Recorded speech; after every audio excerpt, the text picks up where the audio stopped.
new CEO, is that true?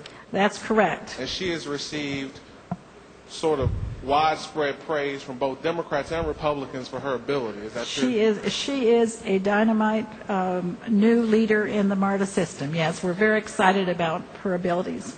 Is the gentlelady aware of any other entity in this state that is restricted the way that MARTA is, in that it must use half of its money for operations and the other half for capital improvements? No, thank you very much for that question, Representative Taylor. And in fact, there is no other transit system in the nation that has this kind of mandated limitation on how the tax revenues are distributed. And just two more questions, if you'll indulge me. Is it not also further true that only a small portion of the capital money can be used for maintenance in the system? Is that not true? That's correct. It's currently limited.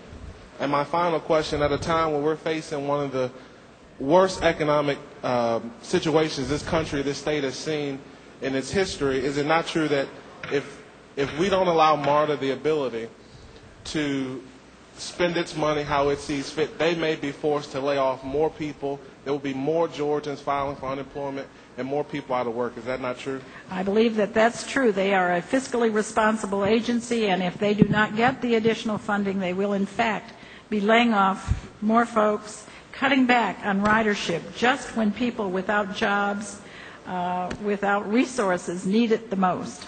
Thank you. Thank you very much, Representative Taylor. Representative Day has a question up the center aisle. To my friend in the well, isn't it true I sometimes have concerns about struck language, such as that on page 3, lines 69 through 73. My question is this, is it not true? Will this be removed, the disability and Homeland Security type funding? Will this be removed from any funding formula if this passes?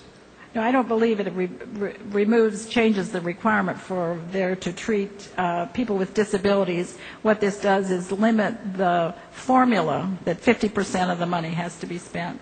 I don't believe it does that. I certainly would not favor changing that. Thank you. Representative Thomas has a question. Will the lady yield? Certainly. With the amendment creating a sunset clause, is it the lady's intention that at that point the legislature will revisit this since the 50% language is being struck from the bill altogether? That's correct. Since we are taking away this 50-50 mandate, allowing this new leader to do and manage the system well, in 5 years we'll take another look to make sure that it has in fact been managed well and that to see whether such a formula is needed. Will the lady further yield? Yes. If we reach 2014 and the sunset clause kicks in and no legislative action is taken, what happens? Then MARTA will go back to the 50-50 rule. Will the lady further yield? Isn't it true that 50-50 language will no longer be in the law, so there's nothing to default back to? Well, that could be true. If the gentleman so states, I don't know about that. Representative Davis has a question. What I do know is that in 5 years, the whole transit system of the region in metropolitan Atlanta will be dramatically different. So we'll find out whether there's a need to go back or not. Representative Davis has a question. Does the lady yield? Certainly. The 50-50 rule is 50% capital outlay and 50% operations, correct?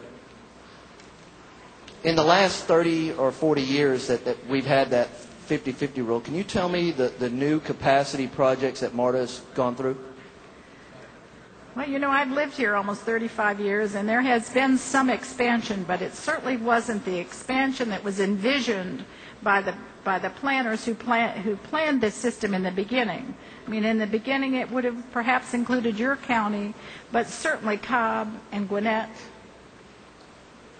Does the lady further yield? Certainly. Is MARTA in line to get any stimulus funds? MARTA will get stimulus funds, and they are to be used specifically for projects that are shovel-ready, like all others, right. Not for operations. And the problem that MARTA has is having adequate maintenance and operation money. You know, as we get older, we all require a little more maintenance, don't we?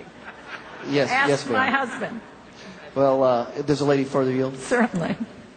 Isn't it true that MARTA is going to receive $1.2 billion in stimulus funds, and less than 1% of it is for new capacity projects? Not to my knowledge. I have heard that they will receive some stimulus funds, but not at that level. But I am not. I think that remains to be seen. There are no further questions? There are no further questions. Thank you very much. I urge you to vote for Senate Bill 39 as it passed the House Transportation Committee unanimously with the amendment that I have proposed and has been placed on your desk. Thank you very much for your attention to this very important issue. Chair recognizes Representative Millar. Representative speaking on the bill.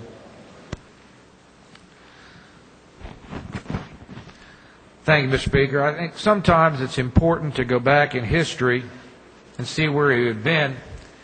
I had an interesting conversation last evening with Congressman Elliott Levitas, Representative Levitas' dad, who was here when the original MARTA legislation was passed.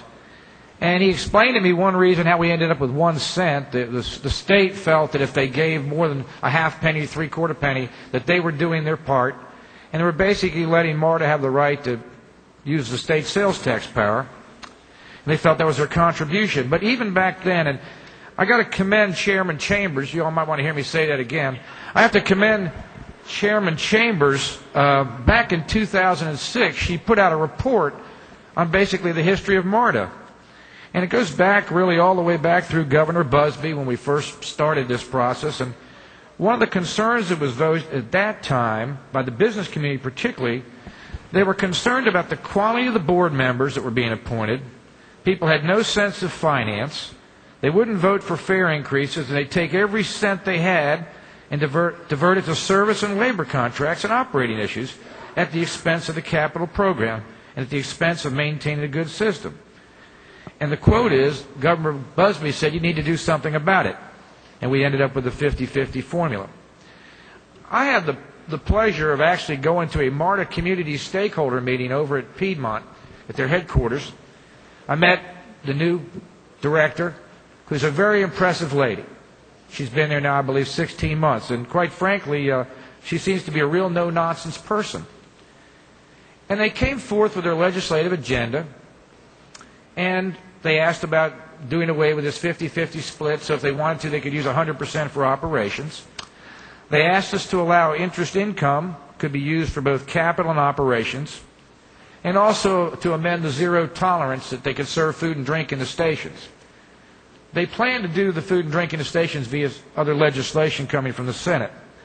And if you look at this particular bill, where you see underneath on lines 84 through 89, the committee, in its wisdom, has gone ahead and said, okay, you can use this interest for operations or capital. And that's probably $3 or $4 million that they're giving them going forward. But I said, okay, that's okay. That makes sense to me. We got some tough economic times. But here's the interesting thing. When I went to this presentation by Ms. Scott, and I watched all these slides and all these graphics, and Travis, if you put the one up on the board, I put this one on your desk because it sort of grabbed me. I had to blow it up, so bear with me. But the end of the line is, in fiscal year 2009, listen to this number, you people that are in business. In fiscal year 2009, MARTA is talking about spending $395 million of expenditures. And of the $395 million of expenditures, $305 million go to salaries and benefits. 7% of their expenditures, pardon my hieroglyphics down in the right-hand corner, go to salary and benefits. I don't know a whole lot of businesses that I'm familiar with that spend 77% on payroll and benefits. So if we pass this bill with no cap, quite frankly, it may be the greatest union protection bill of all times. Because these people can spend every dime they want. And we've had discussions about here in state government and with teachers and national certification.